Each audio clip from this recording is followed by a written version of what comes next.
It's rivalry week. Baylor, McCallie. We are here at Baylor to talk to the head coach, talk to a couple of players. I'm new to this rivalry. I want to find out what it's all about. Let's learn what it's all about from the Baylor side. Let's have some fun. Let's go.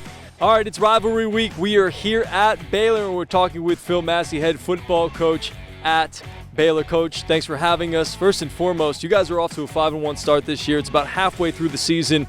What's led you guys to have so much success here in this 2021 season? Well, I mean, I give the credit to the kids. The kids they've worked really hard and put in the time this last summer. And, and I think going through what we went through last year with COVID and all the protocols we had, I think they really want to make the most out of their opportunities now. And so I got a great group of kids. Can't go wrong with that. It's always important to have a good group of kids. Now, you've been at this for a while. You've been here for 16 years now. You've been a part of this rivalry for a while, and I've heard that McCallie has won the last couple. What does this rivalry mean to you, and what is it going to take for you guys to win and be successful on Friday? Yeah, I think it's really neat for our kids, just from a high school perspective, to have this opportunity, because not everybody that plays high school football plays in a game of this magnitude, from a stance that the whole community is aware of who's playing, that's so much. If you drive around the city, you're going to see the red flags, you're going to see the blue flags, and it's already, I think by Wednesday it'll be a sellout as far as the tickets that are available. So that's fantastic, and it takes a little motivation from us as coaches as far as getting our kids fired up, and yes, I think we have highly motivated to get back on with a W. They've had us for the last few years, and we've had some close games, and I think our kids are really committed and to make a great week of preparation. We talk about, to be able to prevent a poor performance, you got to have a great preparation, and that's what these next few days will be about, is just preparing for this Friday night's game. So on the field on Friday, from what you've seen on this team, from this team so far, what is it going to take? What do you guys have to do, maybe a little bit more specifically, without giving anything away to McCallie, of course? What do you guys have to do more specifically to be successful? Well, I think the one thing that we talk about all the time is win the turnovers margin. I mean, you got a bigger chance of winning the ball game if you do that. Our one loss this year, if you go back to specific plays, we lost the turnover margin. So it's to take care of that, and I think just playing assignment football. A lot of times in big games, there's a lot of emotion, there's a lot of things going on, and maybe forget in the moment of what you're doing and what your responsibilities are, but you've got to play assignment football, and defense can't give up big plays, and offense take care of the ball and execute. And if we do those things, then I think we'll be fine. If you had to sum this rivalry up in one word, I know it's probably a little difficult, just with one word, but what would that word be and why? Energy. You think about this week, as usually all of us are exhausted by the end of the week. You think of the energy of the student body, the energy of the alums, but just the energy in general that this game brings, from a standpoint of how excited our kids are, and just having this opportunity to represent your school in a fashion that again, you got a lot of eyes on you. So to me, I guess one word would be energy. All right, here we go. Favorite post-game meal is? Oh, I got a McDonald's Big Mac. There you go. Can't go wrong with a Big Mac, baby. You got to fill up after a draining game. Do you have any pre-game rituals that maybe you do to kind of get yourself ready to coach, or any superstitions or anything like that? I really don't have any. I've got certain things where I come out here on the field during the day and help put out the pylons and stuff like that. Some routines. Some routines for home games. Next one, favorite movie or TV show? I go back to one. It's an old one. It's Gary Cooper. It's Sergeant York. That's an old World War I film, but that's probably been my favorite movie all time. A little before my time, but it's okay. I'll have to check it out. Biggest goofball on this team? Guy who keeps everybody sort of loose. I don't know if he keeps everybody loose, but he is one of the biggest goofballs. Grayson Cosper. He keeps things. Keeps us all on edge all the time. Favorite NFL team and college football team? Well, living in the state of Tennessee, I'm a Titans. I pull for the Titans. In a college team, I have to pull for my alma mater, Baylor, the Baylor Bears. Which had a great weekend this past weekend, a big win over Iowa State. Yeah, they certainly did. And you go from one Baylor to the next. And now you're here, and you've been here for a while. Coach, best of luck on Friday. Thanks for spending some time with us. Thank you. Thank you, guys.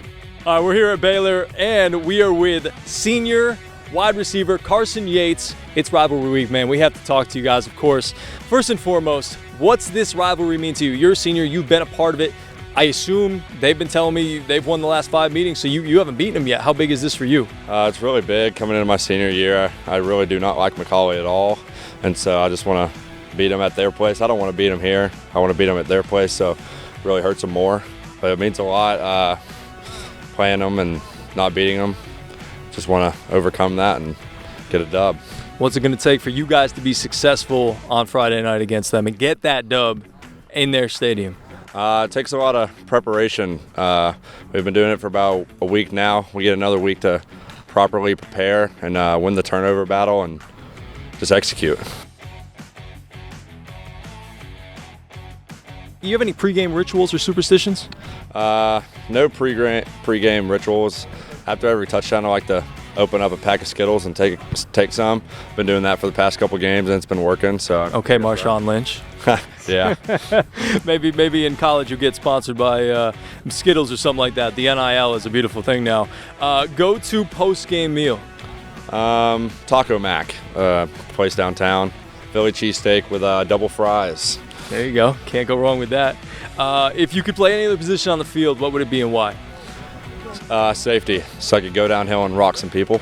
I was going to say, you could probably hit somebody a little bit from the wide receiver position, maybe a little tight end you told me you used to play, but yeah, the safety position would be nice to be able to just light somebody up. Describe Coach Massey for us. Very caring. He doesn't really lash out. He just cares for us and cares for the team. Favorite NFL team and college football team that you follow? NFL team, bandwagon, but the Rams because of Matthew Stafford, and favorite college team is probably Georgia. There you go. Can't go wrong with either of those. Both very good teams this year. Last one here for you. If you could describe this rivalry in one word, what would it be and why? Intense. Doesn't matter how good the teams are. If one's better and one's not, it's a tense game every year. Carson Yates has been our guest. Baylor wide receiver senior. You see him out there running some routes and hopefully scoring some touchdowns and eating some Skittles after the touchdown. That's Carson, right. Thanks so much. Good luck on Friday. Appreciate it. All right, we're here with Trey McDonald on the campus of Baylor. Trey, thanks so much for being here. Senior outside linebacker. It's rivalry week. That's why we're here. Sure. Tell me what it means to you personally. Just every time we play them, it doesn't matter the sport, lacrosse, baseball, football, basketball, even the rivalry with GPS, every game there's a different energy around it, and especially with football, the whole week leading up to it with all the crazy antics and stuff around the city. So it's always kind of just a bigger deal, and you kind of play harder, and you kind of put a more mental aspect into it. You prepare more, it's harder, it's better, and they're obviously a great team, defending state champs 2 years in a row, so you always want to dethrone them as well. So. Absolutely, yeah. You want to be the best, you got to beat the best. And you're a senior, you've never beaten them. Tell me what it would mean to you personally to go out your senior year having beat them. So I came here last year from Wisconsin, and I could tell the energy was different just before I even came. Everybody told me about the rivalry, so when I came and we lost to them last year, it was really tough, but we got a chance this year, so hopefully we can take care of that one. There you go. And tell me, what is it going to take in your instance to win this football game? In your mind, what is it going to take to win this game? On defense, we got to be prepared for them. We got to be able to be more physical than they are, and we got to be able to execute. Same thing on offense. If we execute, there's no way they can beat us. So. Pre-game ritual or superstitions? Do you have any superstitions? Are you superstitious? I just like to listen to music a lot. It doesn't really matter what type of music, all different genres, but I got to always have music on. Throw it on, get yourself in the zone, and get ready to play. Next one, go-to post-game meal. Probably Waffle House. Okay. Just a classic waffle? I get the hash brown bowl with eggs and bacon. Delicious. Make me hungry, man. If you could play any other position, what would it be and why? I love QB. I could sling it, so I really like the leadership aspect of it too. So I would like. Do you fancy yourself the quarterback of the defense? I love it. Yeah, linebacker is that quarterback of the defense, so I like that title. Nice. Maybe on senior day, maybe Coach Massey can get you under center for a couple of snaps. Yes, sir. Coach, come on. I know you're gonna be watching this. Describe Coach Massey. Speaking of him. He's a great guy. He really cares. He puts his time into it. We really rally under him, and we want to win for him. So. Final one. Favorite NFL and college football team. And if you don't see the Packers, I'm going to be very upset. I love the Packers, and then I love the Wahoos of Virginia. Very nice. Can you, before we get out of here, can you give me an Aaron Rodgers belt? I am. Okay. Well, we're not done. Hold on. I thought that was going to be the last thing, but I want to ask you one more question. If you could describe this rivalry in one word, what would it be? Crazy. The entire town's here. It's just, it's the whole shebang. It's awesome. Trey McDonald, our guest, senior outside linebacker. Trey, good luck on Friday, man. Thank you.